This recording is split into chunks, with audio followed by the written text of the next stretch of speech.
So, after 3 great sequels and 2 meh sequels, we finally get to Freddy's Dead, The Final Nightmare, released in 1991.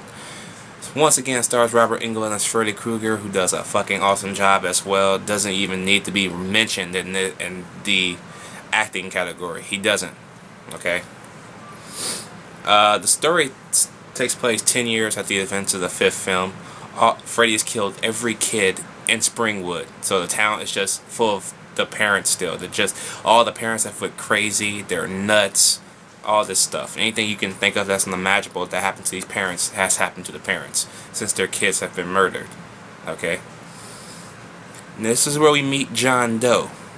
That's what I'm calling him, because he has amnesia and he doesn't know a thing about his life or where he came from, even though he came from that town.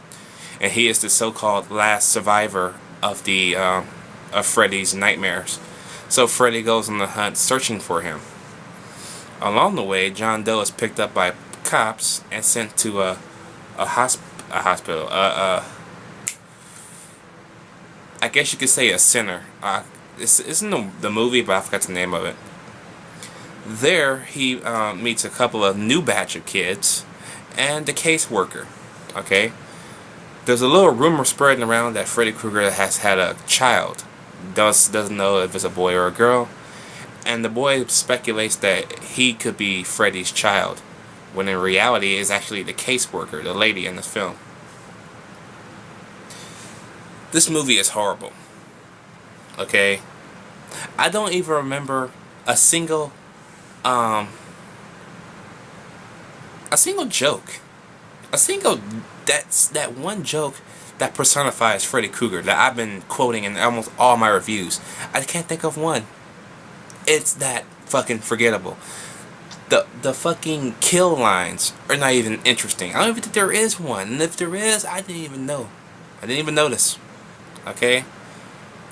This film should have been The Final Nightmare, okay? And to me, this is The Final Nightmare because, yeah, I'm gonna review that other one, but the other one doesn't really have anything to do with the movie franchise itself.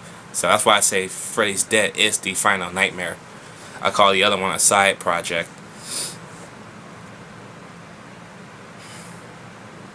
The acting. The acting is not that great. Again, the acting is kind of horrible this time. And Johnny Depp once again makes a cameo appearance. As you know, he was in the original. He makes an appearance on TV. Then he got appearances by both Roseanne Barr. Man, I forgot that woman was fat back in the 90s. I forgot about that. I didn't even recognize her until I heard her talk. I'm like, is that Roseanne? And then, yeah, that's Roseanne. So she's come a long way. So congrats to her. And then you have Tom Arnold. Tom Arnold. How you put Tom Arnold in a Nightmare on Elm Street movie and the movie's terrible? Tom Arnold is fucking awesome. Okay? That just don't go together. That just don't mix. Okay? Carpool was a stupid movie, but it worked. Okay?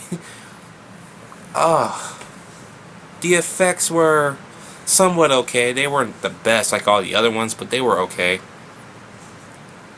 As you can tell by this film and Nightmare on Elm Street 5, that Freddy Krueger has undergone a massive makeup change, because the makeup artist that did him for the first 4 movies left after Nightmare on Elm Street 4, I believe. So a new makeup artist was brought in. And he still kind of looks the same, but it's kind of weird looking. I don't know. But yeah, not a good film at all. It didn't even keep it. After about 30 minutes, I lose interest, and I lost interest real quick in this film. And you also get a young Breckin Meyer in this film, so that's a plus, because Breckin Meyer, pretty cool little nerd of nowadays, if I should say. If you don't know who Breckin Meyer is, he played, I forgot his name, on Road Trip, where he accidentally sent the sex tape to his girlfriend, and he went to go get it. He also played John on the Garfield shitty movies. And now he stars along, what's his name? Zach from Saved by the Bell and Franklin and Bash. So that's who he is. All in all, Freddy's Dead, The Final Nightmare gets a D. Terrible, terrible incarnation. So glad this was it. So glad this was it. I'll be back with that side project I told you about. Let me know what you think about this movie down below. I don't even feel like putting my fingers up at it on the screen like I used to do because there's nothing to put my hands up about. It's a forgettable sequel. I'm out.